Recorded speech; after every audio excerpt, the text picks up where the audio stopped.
Bienvenidos a De Película, el espacio de Caracol Radio dedicado al séptimo arte. Dirige y conduce Mario Alcalá. 1, 2, 1, 2, 3, 4. Oh, shot.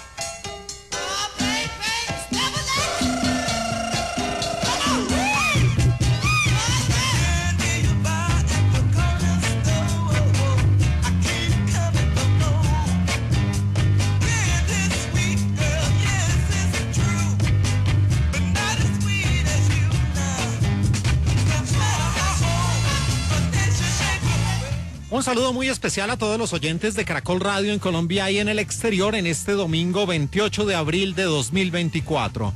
Y a partir de este momento comienza De Película de Caracol Radio, el espacio del Grupo Prisa dedicado al séptimo arte. Porque la única sala de cine en la radio de nuestro país es De Película. Todos ustedes, nuestros amables oyentes, nos pueden seguir escribiendo en nuestras redes sociales. En X somos @caracoldepeli, también estamos en Instagram y en TikTok como @caracoldepelícula.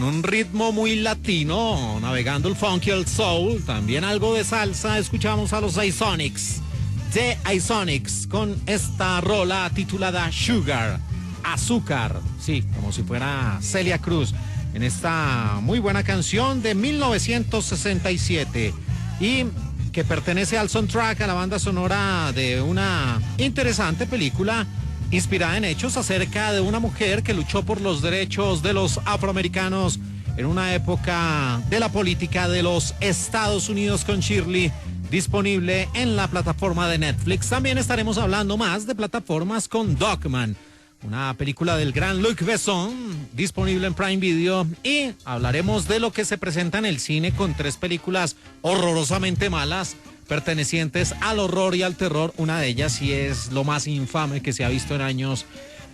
Se trata de The Jester o El Bufón. Este tipo de películas uno no se explica cómo ven la luz en las salas de cine y cómo le meten dinero a estas producciones tan lamentables. Todo esto y más aquí en De Película de Caracol Radio en este domingo 28 de abril, mientras escuchamos Sugar con The Isonics.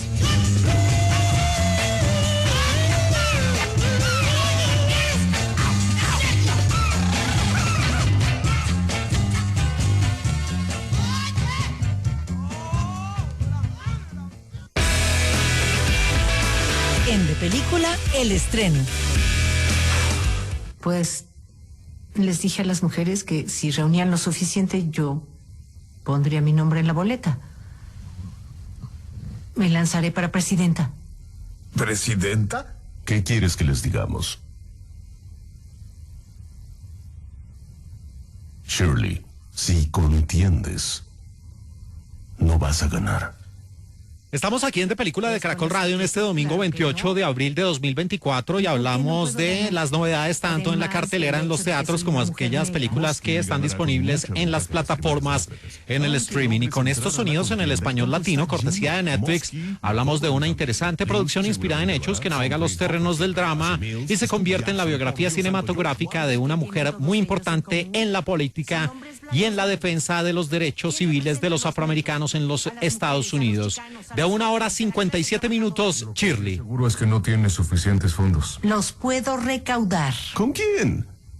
¿Los chicanos? ¿Los jóvenes? ¿Los trabajadores? Ellos no tienen dinero, no suficiente. La dirección corre a cargo de John Ridley, un hombre que además es productor y guionista, nacido en Milwaukee en el 64, responsable en la producción de películas tan reconocidas como 12 años de esclavitud, por allá en el año 2013, cinta ganadora del Oscar a Mejor Producción del Año. También este hombre estuvo en la producción de Tres Reyes, una muy buena película de guerra con el gran George Clooney. Y una película dentro de la comedia bastante divertida, aunque no le fue muy bien con la crítica, el Undercover Brother, el hermano encubierto, con Eddie Griffin y con la preciosa, hermosa Denise Richards, una película del año 2002 que ridiculizaba, hacía una sátira acerca de las películas de agentes secretos. Y ahora toma un tono más serio con la película Shirley. De eso estoy seguro. Mac. Shirley. Y aquí la gran protagonista de esta historia es una californiana. Ella nació en Los Ángeles en 1971. Se trata de Regina King, que está reconocida por producciones de la talla del Blues de Bill Street del año 2018, donde era Sharon Rivers. También participó en otra película ganadora del Oscar Ray, por allá en el año 2004, y en Miss Congeniality. Y en el elenco, en el reparto, sobresale la presencia de un actor que infortunadamente falleció en 2023, el 17 de marzo, el gran Lance Reddick, nacido el 7 de junio de 1962. Muchas audiencias lo reconocen por ser Sharon en varias de las entregas de John Wick, al lado del señor Keanu Reeves, pero sin lugar a dudas, uno de sus más importantes y memorables papeles, y por el cual empezó a darse a conocer en el mundo de los medios, fue por participar en la mejor serie de televisión de la historia, en The Wire, donde era el gran coronel Cedric Daniels, en esa serie de HBO en 60 episodios entre 2002 a 2008.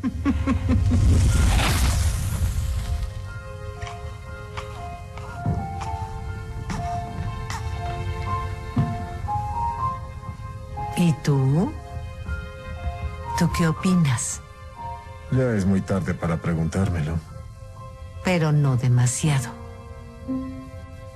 Jamás te he visto perder. Y complementan el elenco un actor también de renombre, el señor Terrence Howard, nacido el 11 de marzo de 1969 en Chicago, Illinois.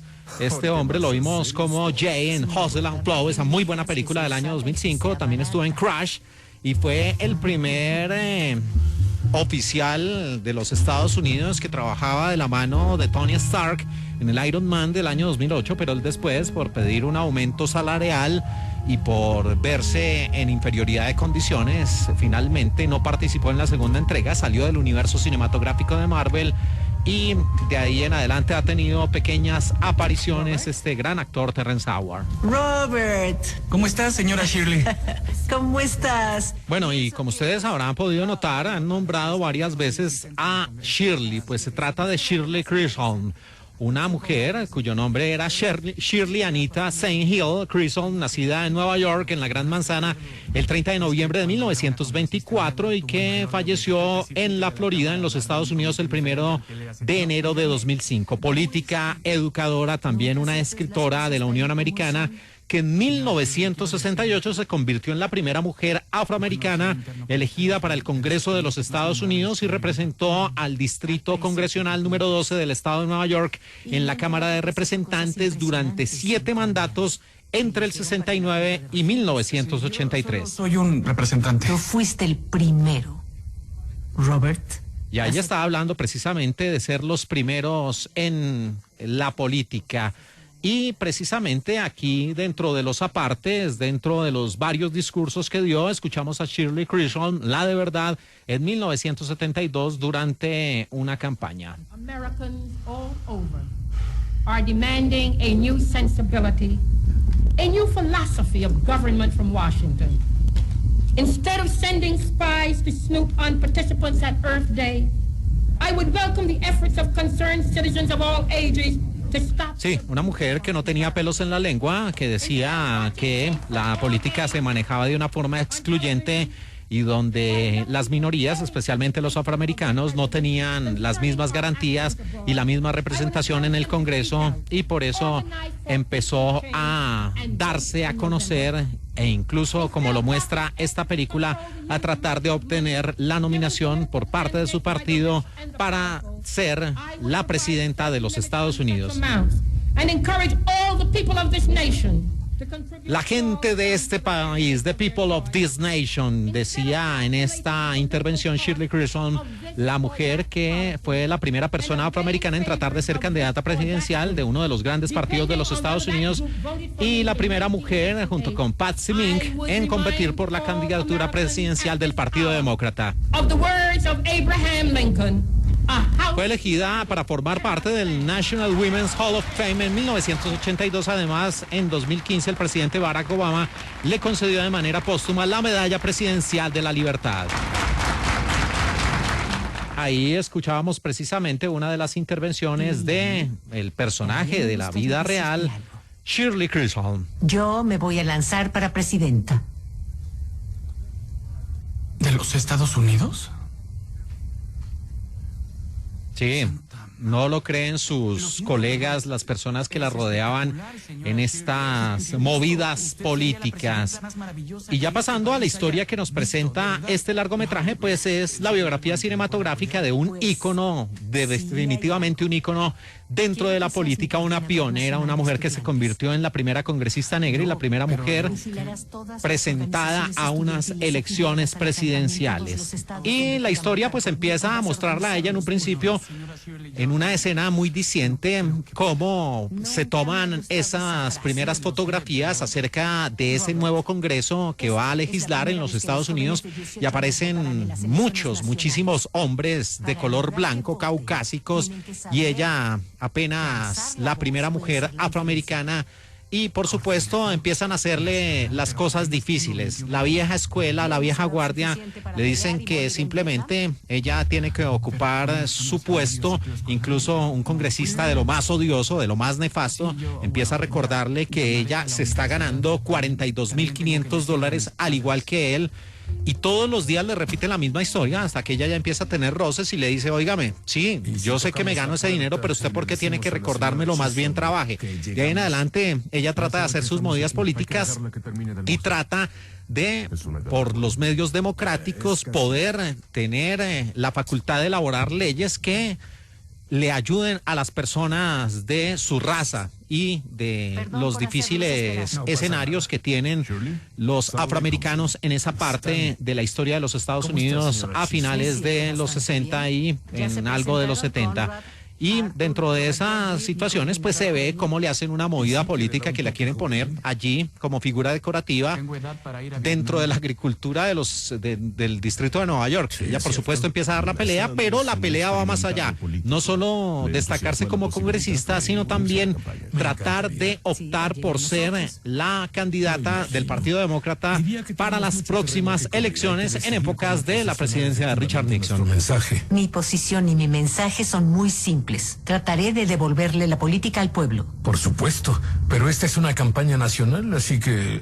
Y es que precisamente en 1968 se postuló como candidata a la Cámara de Representantes de los Estados Unidos por el Distrito 12 de Nueva York, y de allí en adelante empieza a construir esa carrera política, pero no lo va a hacer sola. Empiezan a aparecer diferentes personajes como su abnegado esposo, también como el propio Arthur Harwood Jr., con el que finalmente se casaría años después de su divorcio, con el que fuera su compañero sentimental, con el señor Stanley Townsend, que es interpretado aquí por el actor Brian Stokes Mitchell, que al principio se convierte en el jefe de campaña, en el hombre que maneja los recursos, pero con el cual tiene ciertas desavenencias Regina King, porque es una persona que no cree en el proyecto político, que no cree que ella podría llegar a ser esa candidata del Partido Demócrata. Y allí también aparecen otros personajes, incluyendo a un hombre que más adelante se convertiría, Robert Gottlieb, en un reconocido, reputado abogado, y que empieza también, esto lo muestra la película, a dar la pelea con las grandes cadenas, con CBS, con ABC, porque como sucede en ciertos escenarios, incluyendo nuestro país, las personas que no figuran dentro de las encuestas con altos porcentajes pues son excluidos de los debates, pero gracias a una argucia jurídica, este abogado Robert Gottlieb pues logró que la propia Shirley Chisholm pudiera ser invitada a estos debates y allí su figura fuera creciendo y creciendo. Y todos estos elementos se muestran en esta película inspirada, insisto, en hechos. No soy la candidata de partidos políticos o de peces gordos, ni de intereses particulares. Esta película se convirtió en la aparición final del gran Lance Reddick antes de su muerte el 17 de marzo del 2023. Es una de las últimas películas de Terrence Howard antes de anunciar su jubilación.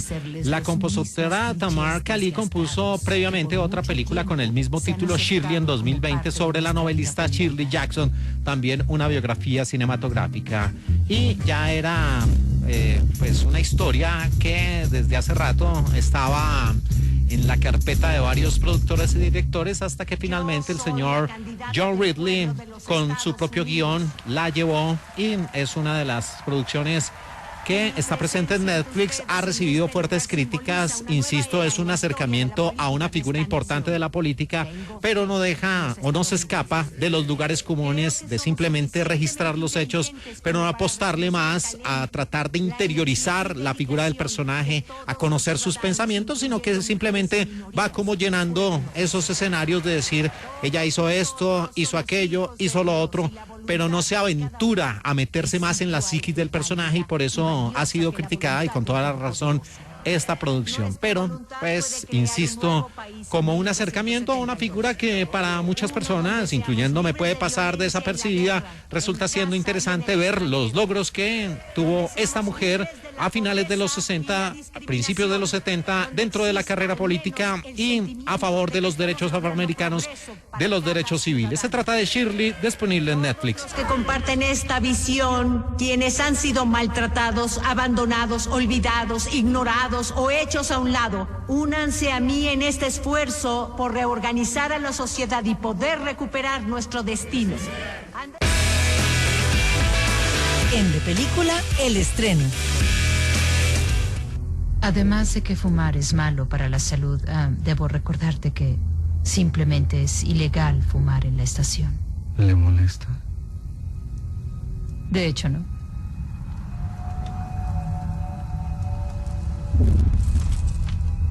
Gracias. Lo siento, pero está perdiendo el tiempo. Estoy cansada. No enferma. Seguimos aquí en De Película de Caracol Radio en este domingo 28 de abril y seguimos hablando de las novedades que se presentan en la cartelera y también aquellas películas que son interesantes dentro de las plataformas en el streaming. Y con estos sonidos que tenemos de fondo en el español latino, cortesía de Prime Video, hablamos de una muy buena producción de 2023 y que navega los terrenos del crimen, el drama y el suspenso. Su título es Dogman. ¿Quieren saber quién eres? No los culpo. No sé. Siempre me gustaron los disfraces. Y la dirección corre a cargo de un reconocidísimo realizador parisino nacido en 1959, el señor Luc Besson. Sí, el mismo hombre del Quinto Elemento, de Nikita, La Femme Fatale de 1990, de León el Profesional o El Perfecto Asesino de 1994, sí, el Quinto Elemento del 97, y también hizo Transporter, este realizador Luc Besson. Y para su elenco, para su reparto de la película Dogman, tiene un actor que definitivamente se faja un muy buen rol. Él nació en Texas, en el estado de la Estrella Solitaria en los Estados Unidos, el 7 de diciembre. Caleb Landry Jones, un hombre recordado por 3 anuncios afuera de Ebbing, Missouri, la película del año 2017, por Finch de 2011 y por ser Cassidy o Banshee en X-Men First Class de 2011. A la universidad y aprovechar mi vida, por ahora. ¿Encontró el amor? Sí. Tengo un hijo pequeño. Tiene 9 meses. Y aquí están en esta conversación, en esta escena, Douglas Munro, el rol a cargo de Caleb Landry Jones, el gran personaje de esta historia, y una psiquiatra, Evelyn, interpretada por una actriz nacida en Carolina del Sur, en los Estados Unidos, Jojo T. Gibbs, que en el pasado había estado en la película Fresh del año 2022, esa muy buena producción presente en Star Plus, tuvo un pequeño papel en Past Lives, la sobrevalorada película nominada a varios premios Oscar de la Academia, y también estuvo en Civil War. Son mis amados bebés. Su amor me ha salvado miles de veces. Les debo la vida. ¿Dirías que amas a tus... Y aquí, a pesar de que solo aparece en pantalla en unos flashbacks, en unas escenas que van al pasado, y su intervención podría decirse es efímera, corta, tiene todo el poder para crear animadversión en el público, porque puede considerarse uno de los padres más despiadados en la historia del cine. Mike Munro, este rol lo interpreta un actor nacido en Alemania, en Baden-Württemberg, el 15 de febrero de 1972, Clement Schick. En el pasado este hombre estuvo en la serie Andor en 3 episodios y también en Servus Papas y You in Hell. Fue la primera vez que me pasó. Recuerdo que veía a mi hermano desde la ventana de mi habitación. mientras balanceaba la carne frente a los perros de mi padre. Y hay otro rol que resulta también de esos entrañables que queda ahí en la memoria porque se convierte en una mujer que llega a cierto punto de la vida del personaje central de Douglas Munro. Lo interpreta la actriz Grace Palma, que en el pasado había estado apenas en un corto llamado Bloody Cook Sleep, pero que aquí se convierte en su debut cinematográfico interpretando a una experta en Shakespeare, a Salma Bailey. ¿Todos los demás? Cuando te escucho me sorprende tu enorme calma. ¿Alguna vez trataste de quejarte o de defenderte?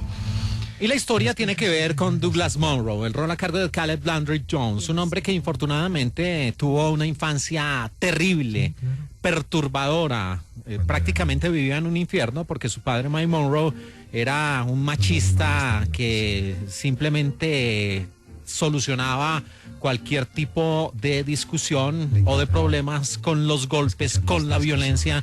Tenía sometida a su familia y el que pagaba las peores consecuencias, el que pagaba los platos rotos, era el pobre Douglas Munro, que incluso terminó viviendo como un animal, como un perro, porque su amor con estos animales, con los caninos, lo llevaba a que a escondidas alimentara a estas pequeñas criaturas, y al darse cuenta su padre decidió que la mejor forma de castigarlo era encerrarlo y que prácticamente viviera como un pobre perrito.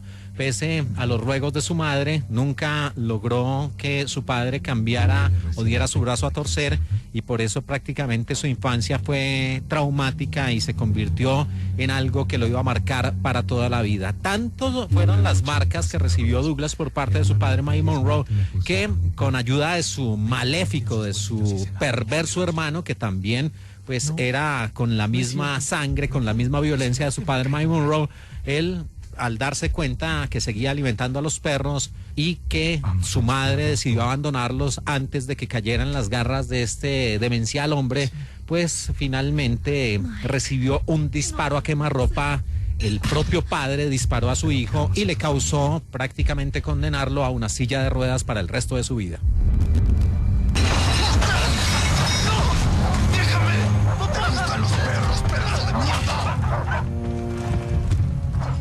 Para él mis lágrimas eran señal de mi culpa. Y desde ese día ya no fui bienvenido en la casa de mi padre. Entonces me enjauló. ¡Esta es tu familia ahora! Sí, estas escenas son bastante fuertes para ciertas audiencias, donde finalmente ese malévolo hombre, Mike Munro, decide a su propio hijo condenarlo a vivir encerrado en la perrera, y pues con los problemas que conlleva el estar prácticamente a la intemperie y además no tener una fuente de alimentación y estar sujeto o propenso a adquirir las enfermedades, al frío, a todo tipo de cosas.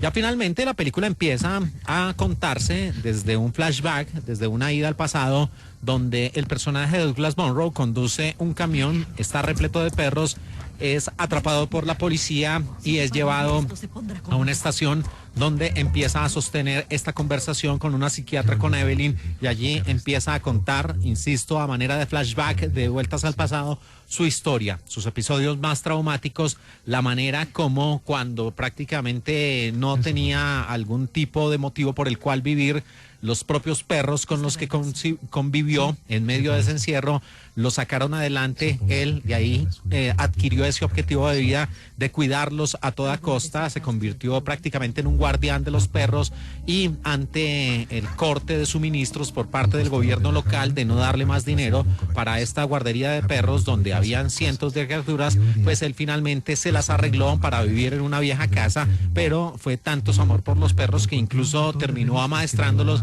para que consiguieran los recursos necesarios para poder seguir adelante. adelante, pero al margen de esta relación con los perros, pues Douglas Munro también tuvo otra vida, y es que finalmente cuando buscaba un trabajo para poder subsistir él y también esas pequeñas criaturas, los peludos, pues terminó en el burlesque, transvistiéndose, entrando como una drag queen al espectáculo nocturno, y junto con su gran talento y sobre todo con la ayuda que recibió de la que podría considerarse su único amor, Selma Bailey, una profesora, una mujer que se acercó a él, que lo vio simplemente solitario, siempre víctima de bullying, siempre retraído, siempre absorto del mundo exterior, pues ella lo llevó a través de las letras, del amor, del cariño con la figura de William Shakespeare. Eso le inculcó a él, lo llenó de valor para aprenderse todas las obras, Hamlet, también Sueño de una noche de verano,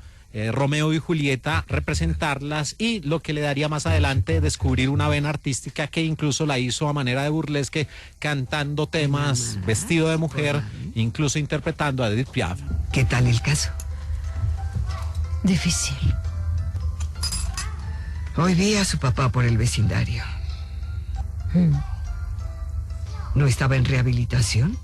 Y finalmente esta película pues de nuevo toma ese muy buen manera o modelo narrativo de narrar la historia a través de flashback, de esas idas al pasado, y vamos conociendo el personaje de Douglas Munro. Aquí hay que decir que el actor Caleb Landry Jones definitivamente hace un estupendo papel, se carga todo el peso dramático de la película, crea esa empatía con el público, a pesar de que su rol podría tender a ser efectista o a generar lástima fácil. No, por el contrario, se mete muy bien en el personaje y nos transmite todas sus emociones, sus sentimientos, sus desgracias, pero también sus esperanzas, sus ganas de vivir, y sobre todo esa relación incondicional que tuvo con los perros en este personaje, insisto, muy bien construido. En total se necesitaron 15 adiestradores de perros para conseguir que todos los caninos pues hicieran los movimientos o las acrobacias incluso que se necesitan en la película. Antes de filmar las escenas de los perros, Caleb Landry Jones pasó 3 días con los entrenadores y sus perros para sentirse cómodo con los caninos. En nombre de Dios. El director Luc Besson dijo que pensó por primera vez en la película después de leer una noticia sobre un niño de 5 años cuya familia lo puso en una jaula. A Besson le hizo pensar en el trauma que debió soportar el niño y en cómo debió superarlo. Originalmente se suponía que la película se estrenaría a mediados de abril de 2023, pero los comentarios positivos de los compradores de European Film Market empujaron a los distribuidores a apuntar a un estreno en otoño, con la esperanza de asegurar un estreno en uno de los festivales de cine de otoño. Esto es lo que finalmente sucedió, ya que fue seleccionada para competir por el León de Oro en el Festival de Cine de Venecia de 2023. Eric Serra, colaborador de mucho tiempo, compuso la música para la película y la encontró muy emotiva, ya que aunque es un veterano experimentado en el campo de la composición, admitió que no es frecuente que termine un día de trabajo con lágrimas en los ojos. El rodaje tuvo lugar entre mayo y julio de 2022, principalmente en Francia, y las escenas se rodaron en junio de 2022 en Newark, New Jersey. El apellido de Douglas es Munro, que suena como Monroe, ya que él se viste como Marilyn Monroe y también canta algunos de sus temas a lo largo del metraje. Sí, ahí están los caninos no muy contentos. Mientras que en un flashback tiene lugar una representación teatral de Juana de Arco con la mujer que representa a Juana y grita: todos los que me aman, síganme, mientras blandía una espada. Este es un easter egg que hizo el señor Luc Besson, porque él ya había rodado una película con la que fuera su compañera sentimental durante muchos años, la preciosa Mila Jovovich, que fue pues la musa de varios años de Besson y con la cual rodó precisamente esa película Juana de Arco, así que en esta escena pues le rindió ahí su homenaje. Bueno, y qué hay que decir, simplemente esta película pues es una producción que de verdad tiene un personaje muy fuerte, que lo mete a uno en la historia, que le genera sentimientos, que le genera empatía, solidaridad. El personaje de Caleb Landry Jones pues es muy bien ejecutado, sus desgracias, su transformación física, no, más allá de que se viste como mujer, pues resulta siendo muy interesante su filosofía de vida, cómo soporta el dolor, esa conversación que sostiene con la psiquiatra también es una secuencia muy bien lograda. Aquí Jojo T. Gibbs como Evelyn le aporta mucho a esta parte de la historia. El tema de los perros pues también puede ser del gusto total de los famosos dog lovers o los amantes de los perros, pero no son el personaje central de la historia, aunque sí tienen una influencia muy importante en el desarrollo de la trama. Lo del padre de Clemens Schick, en esos pocos minutos que aparece, tiene lo suficiente para demostrar cómo se realiza el papel de un villano y cómo se puede crear esa animadversión en el público.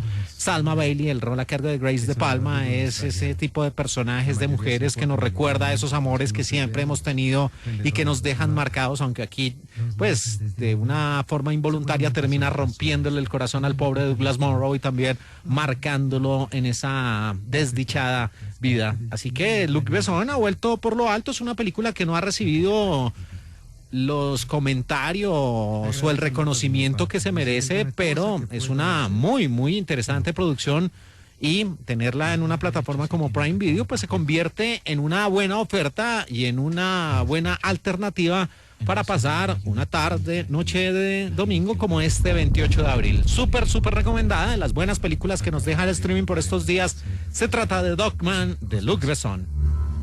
Ok, ¿y qué pasa con él? En los últimos meses ha estado extorsionando los negocios del vecindario por protección. En De Película, el estreno. Diga. ¿Emma? Sí. Oh, por Dios, no puede ser, contestaste. ¿Qué quieres? Estoy sorprendido, no pensé... Sí. Yo tampoco. Wow. Seguimos aquí en De Película de Caracol Radio en este domingo 28 de abril del año 2024 y hablamos también, además del streaming, de las plataformas, de las películas que están en las carteleras de cine en los teatros. Y con estos sonidos que tenemos de fondo en el español latino hablamos de una producción infame, que no se justifica su presencia en las salas de cine de Colombia o de cualquier lugar del planeta. Una producción que supuestamente navega los terrenos del terror, el misterio y el suspenso, pero que es una obra absurda de principio a fin, que no tiene un norte y que realmente no sé qué pensaba su director a la hora de realizarla. Su título original es The Jester y se presenta para las personas que quieran literalmente ir a dilapidar, a perder el dinero, como El Bufón. Estoy aquí. Después de tanto, es una maldita broma. No es una broma, ¿ok? Solo... Sí, pareciera que es una maldita broma para una película tan pobre, tan lamentable como The Jester o El Bufón. Un largometraje que afortunadamente es corto, de 1 hora 30 minutos de duración, con el guión y la dirección del señor Colin Crashbook, y en el reparto aparece Leila Swinton, también el actor Michael Sheffield, que es ese Jester o ese Bufón, que viste un traje bien llamativo, de Delaney White y Matt Servito.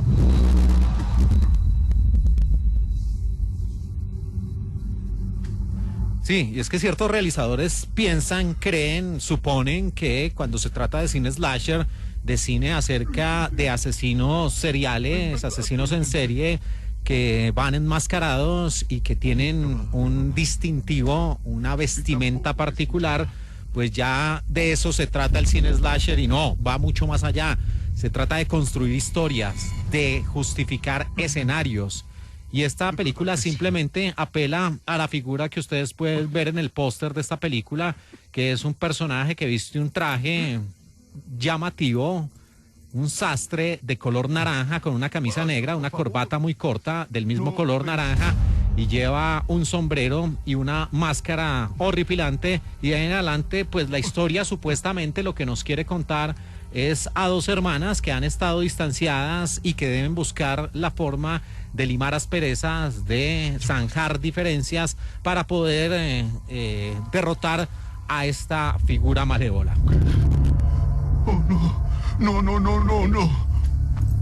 Y en los primeros minutos vemos a un hombre suplicando por su vida. Se trata de John, que está relacionado precisamente con este par de hermanas, y aparece ese Jester o ese bufón que no tiene ni principio ni fin, no se sabe cómo apareció o simplemente aparece en pantalla, pero no tiene un origen, no se explica a ciencia cierta cuál es su función, por qué actúa de esa forma, qué lo motiva, si tiene algún tipo de antídoto o algún punto débil. No, aquí el director y el guionista no se preocupó para nada en explicar al personaje, simplemente pusieron un tipo de disfrazado que es el agente de terror y es el que empieza a causar todos los asesinatos que se suceden en esta película, y todo porque se trata de una noche de Halloween. Y algunas personas justifican esta situación diciendo que es una película que se parece a Terrifier, otra producción absolutamente lamentable disponible en las plataformas, que muestran a un ser que viste de manera muy peculiar y que hace parte de esos asesinos enmascarados. Pero si ustedes se ponen a mirar la galería de los grandes personajes dentro del cine slasher, pues uno ve a Freddy Krueger, que tiene un pasado traumático y que finalmente su campo de acción son las pesadillas, y tiene una forma de comportamiento, o el mismo Leatherface o el Cara de Cuero, que hace parte de un entorno de una familia de caníbales que supuestamente está inspirado en hechos reales, aunque en realidad la historia tiene que ver más con Ed Gein, o el propio Michael Myers, que es un personaje trastornado que pasó mucho tiempo en instituciones psiquiátricas y tiene también una relación difícil o episodios que marcaron su vida y lo convirtieron en un asesino en serie, o el propio Ghostface o el Cara de Fantasma, que era una sátira que se hacía a los propios asesinos enmascarados al cine slasher y que se convirtió en un personaje de culto y que tenía una vestimenta en particular. Pero aquí no se trata simplemente de poner un hombre enmascarado con un traje llamativo y que empiece a asesinar personas porque sí, sino por lo menos esfuércese un poquito y trate de contar una historia medianamente coherente y no simplemente una sucesión de imágenes que apelan al cine slasher, al cine gore, al cine de terror, pero que no, insisto, no tiene un norte, no tiene una justificación, no tiene coherencia, no tiene alma. Se convierte en una película absurda de principio a fin y en un desperdicio de tiempo. Qué película tan horrorosamente mala. De las peores películas que me he visto en mi vida, y ahí es donde uno se pregunta, habiendo tantos buenos guiones, tantas películas que merecen una oportunidad de saltar a la pantalla grande, y los productores, los que invierten, le meten el esfuerzo a semejante adefesio a una película tan pobre, llamar la película es mucho, a un absurdo, un sinsentido de principio a fin de 1 hora 30 minutos bajo su cuenta y riesgo, pero definitivamente es una de las peores películas de la historia. Se trata de The Jester o El Bufón.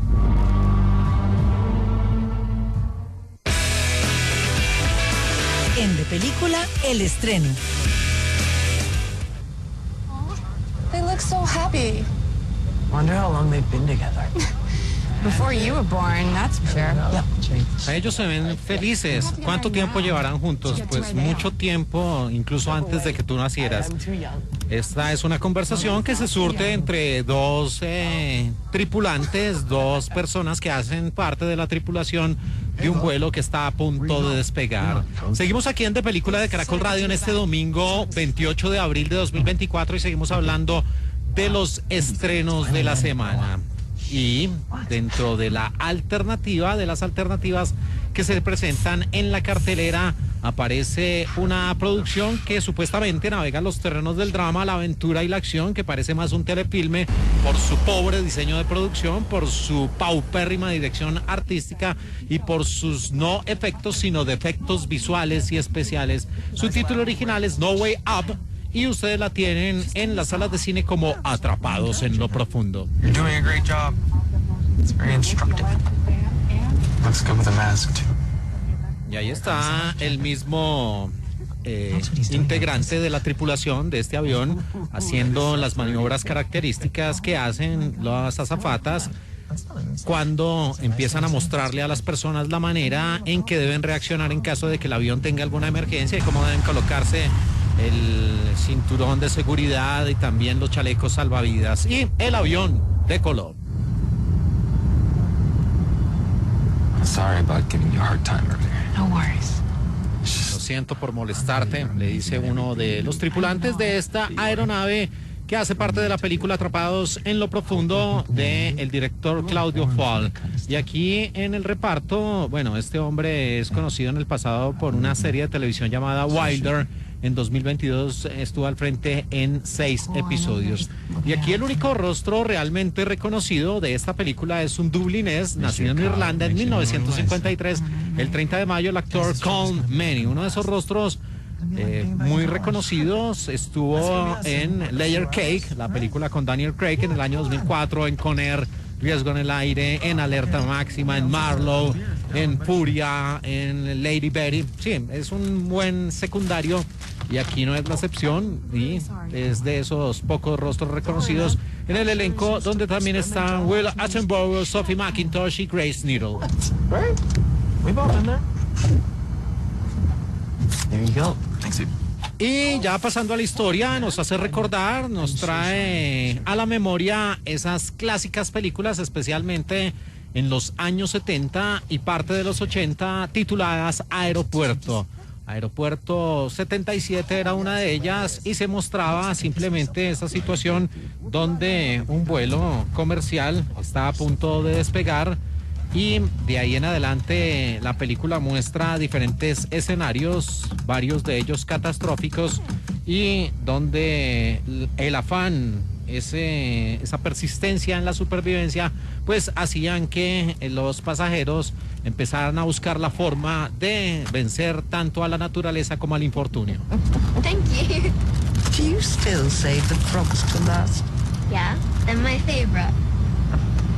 Sí, una de esas era nada menos y nada más que Aeropuerto 1970, la película dirigida por George Seaton, que tenía, hágame el favor, el reparto de ese largometraje.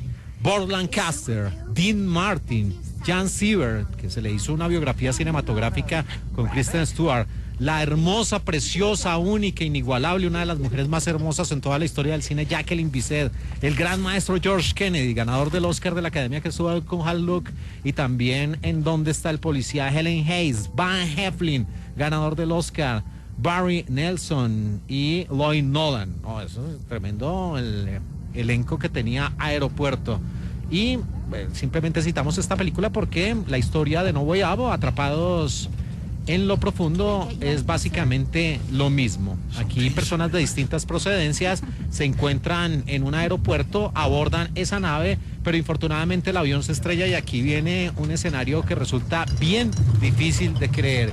Y es que el avión supuestamente se va a lo profundo creando una bolsa de aire, y de ahí en adelante las personas tratan de buscar la forma de salir de allí, pero van a ser rondados no solo por las frías temperaturas, la presión que existe en las grandes profundidades parece que aquí no ejerce ningún efecto, porque el avión se mantiene pues bien en cierta parte, pero pues siempre en los programas de ciencia y las personas que hablan, sobre todo cuando se refieren a por qué los restos del Titanic no fueron sacados de ese lugar y por qué es tan difícil incluso bucear ya en altas profundidades, pues es precisamente por la presión tan grande que se ejerce, que se habla de toneladas por centímetro cuadrado, y aquí esto parece que se les olvidó a los guionistas. De resto, el agente de terror, más allá de el propio sentimiento de agobio, de claustrofobia, son unos tiburones que no se la van a tener para nada fácil a los tripulantes,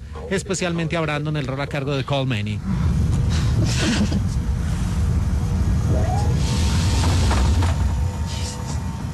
Sí, el plot o el guión de esta película es similar a otra de las entregas, la de Aeropuerto, les decía, Aeropuerto 1977, que hacía parte de esa saga de películas que tenían como agente de la acción e incluso del terror el tema de las catástrofes. Aeropuerto 77 era esa película que tuvo como directora Jerry Jameson, y donde en el reparto, bueno, también, háganme el favor, esas películas, la manera de juntar estrellas. Brenda Baccarat, que estuvo en Supergirl, Olivia de Havilland, el señor George Kennedy nuevamente, el gran James Stewart de Vértigo, y Jack Lemmon estuvieron en esa entrega de Aeropuerto 77, que es la más parecida a esta producción, que definitivamente deja mucho que desear por su diseño de producción, por su historia y por lo poco creíble que se encuentra, pero si ustedes bajo su cuenta y riesgo deciden darle una oportunidad, se llama No Way Up o Atrapados en lo Profundo.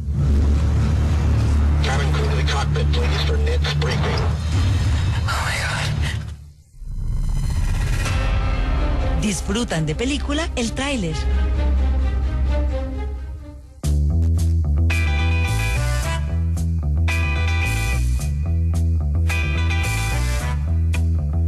Continuamos aquí en De Película de Caracol Radio en este domingo 28 de abril del año 2024 y llegamos a nuestra sección de El Tráiler de la Semana y les queremos presentar uno en el español latino de otra de esas grandes películas esperadas para este 2024.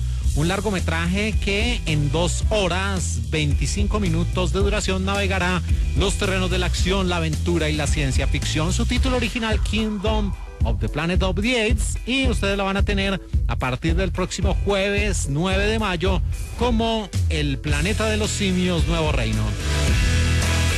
Y hace parte de esta saga moderna, podría decirse, del Planeta de los Simios, que empezó con Revolución en 2011, Confrontación en 2014, La Guerra en 2017 y que viene con este Nuevo Reino, con la dirección de Wes Ball, y en el reparto aparecen Kevin Durant, también Freya Allan, Dishen Lackman, el gran William H. Macy, el hombre de The Cooler, también Peter Macon, Owen Thicke, Sarah Wiseman y Lydia Peckham, entre otros.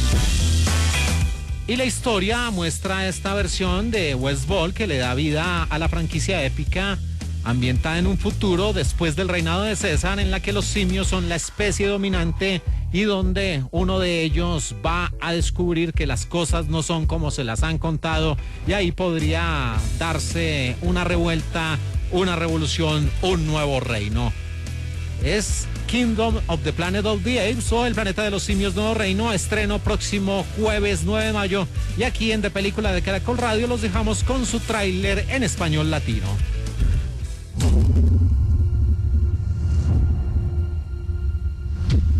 ¿Te es familiar el concepto de evolución?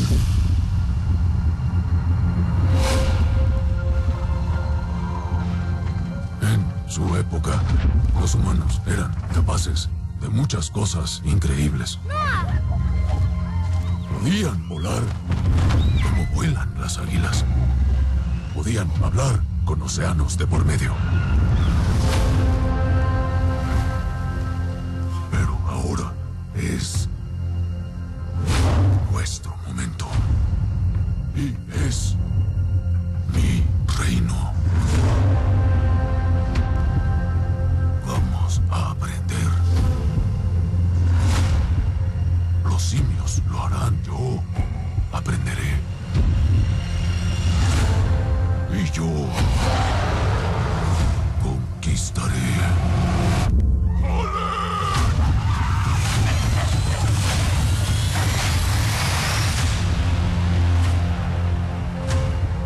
Según la leyenda, los simios y los humanos convivían en armonía, aunque parezca imposible.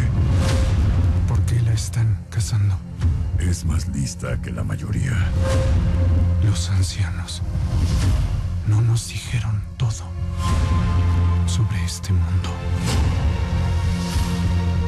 Arrodíllense ante su rey. Los simios cazan humanos. Eso no está bien.